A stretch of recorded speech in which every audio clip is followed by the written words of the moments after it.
Dark clouds hovered over Washington, D.C. as thunder cracked through the sky. The kind of day that felt like a warning.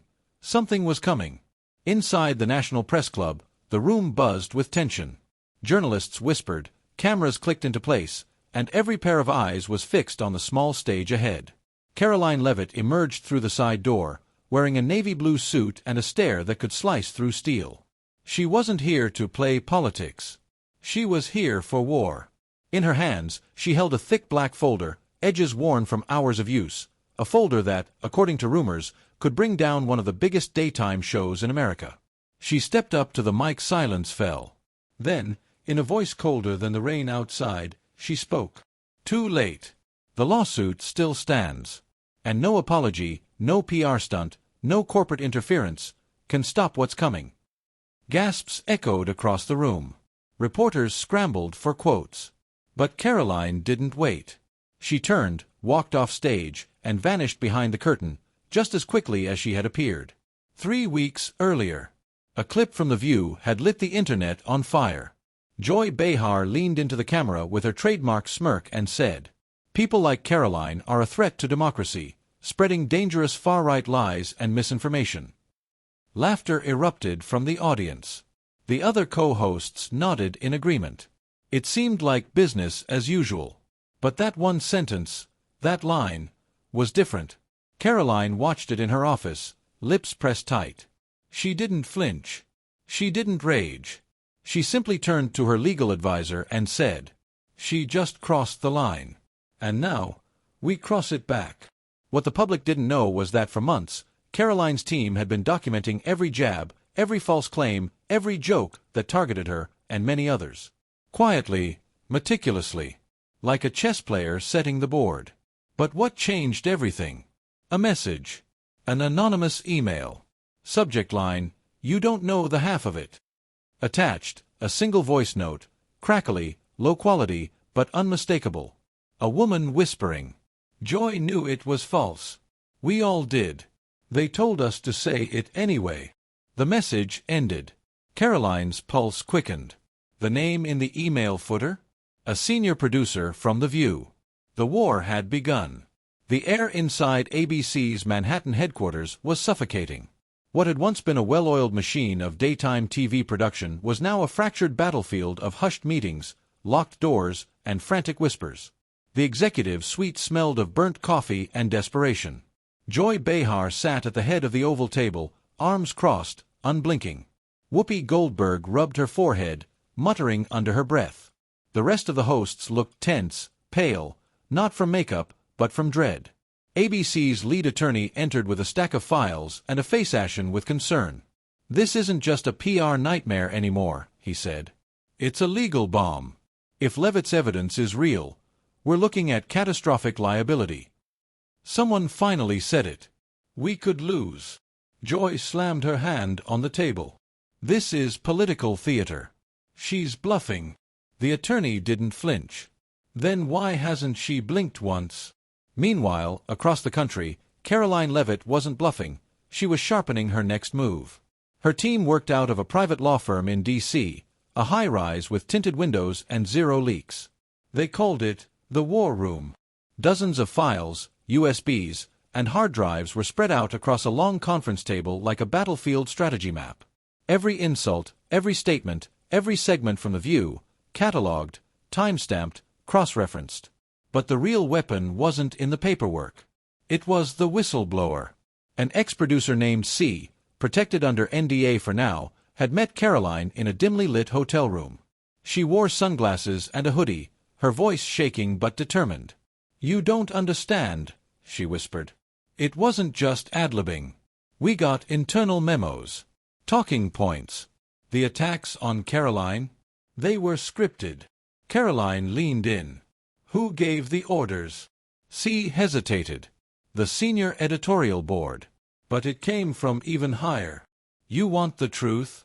Follow the funding. Trace the money behind The View. You'll see why they targeted you."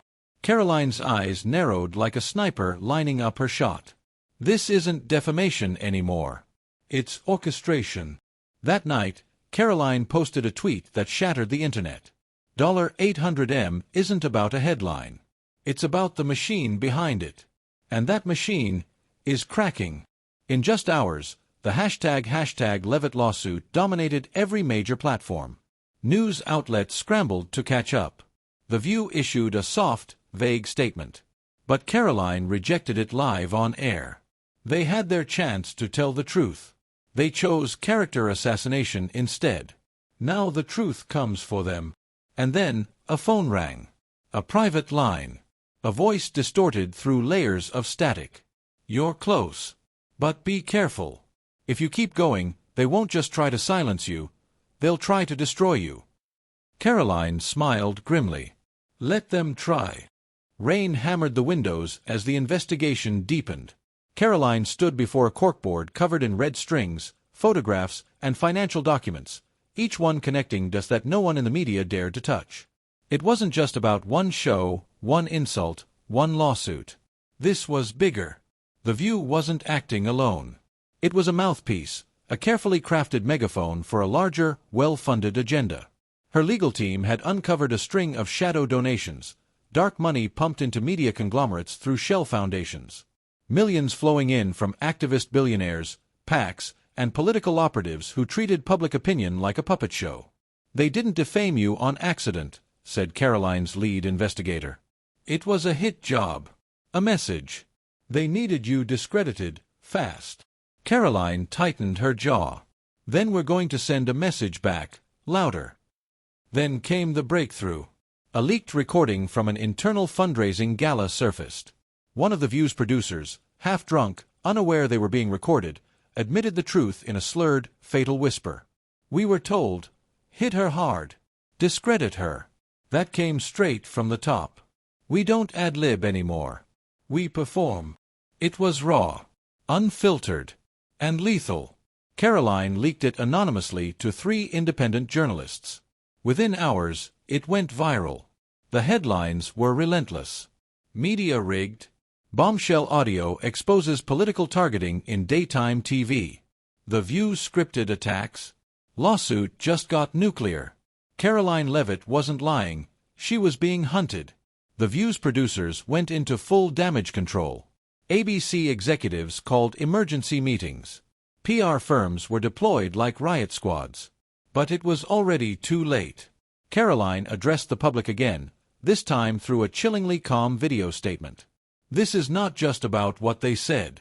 It's about who told them to say it, and why. The View became a tool of coordinated political suppression. But here's the problem with lying on live television. Eventually, someone rewinds the tape. The courtroom filing was updated that day. New charges. New witnesses. New proof. And then, the biggest blow of all. A second whistleblower came forward. This one, a former ABC News executive, had documents, emails, signed orders, and directives sent from the network's upper management instructing producers to control the narrative around specific political figures, especially those considered election threats. One of those names, Karoline Leavitt. The case had now gone from a civil defamation suit to the doorstep of federal media manipulation. And Karoline, she wasn't backing off. She leaned over her desk, staring at the glowing screen. A tweet drafted. Ready to detonate. You thought this was about slander. It was never about slander. This is about control. And I just found the remote. Send. The morning of the trial arrived like a storm ready to break.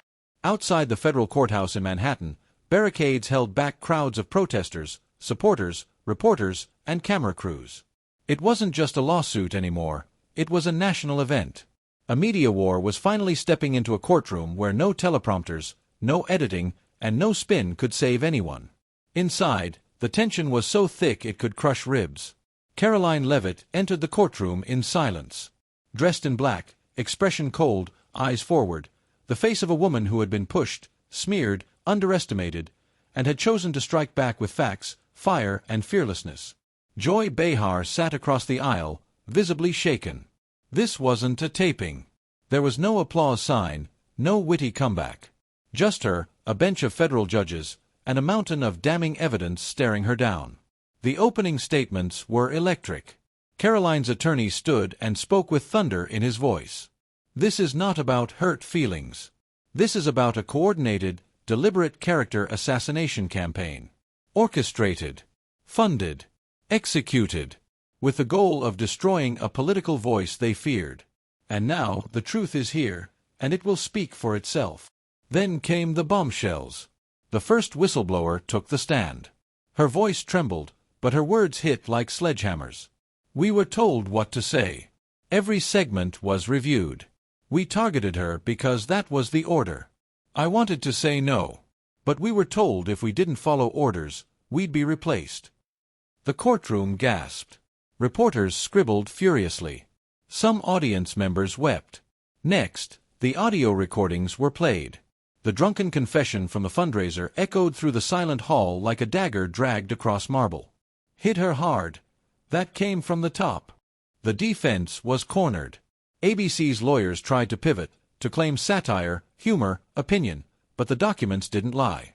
The emails, the funding trails, the editorial directives, all proved one thing. This wasn't journalism. It was weaponized entertainment. And Karoline, she had turned the gun around. As the trial adjourned for the day, the lead judge's words thundered. This court finds sufficient evidence to proceed on all counts, including malicious defamation, political targeting, and possible media fraud. Karoline exited to a blinding storm of flashbulbs. But this time, she wasn't running from the media. She owned the moment. Standing at the courthouse steps, flanked by her legal team and surrounded by the roar of public outrage, she stepped up to the microphones. This isn't the end of a show.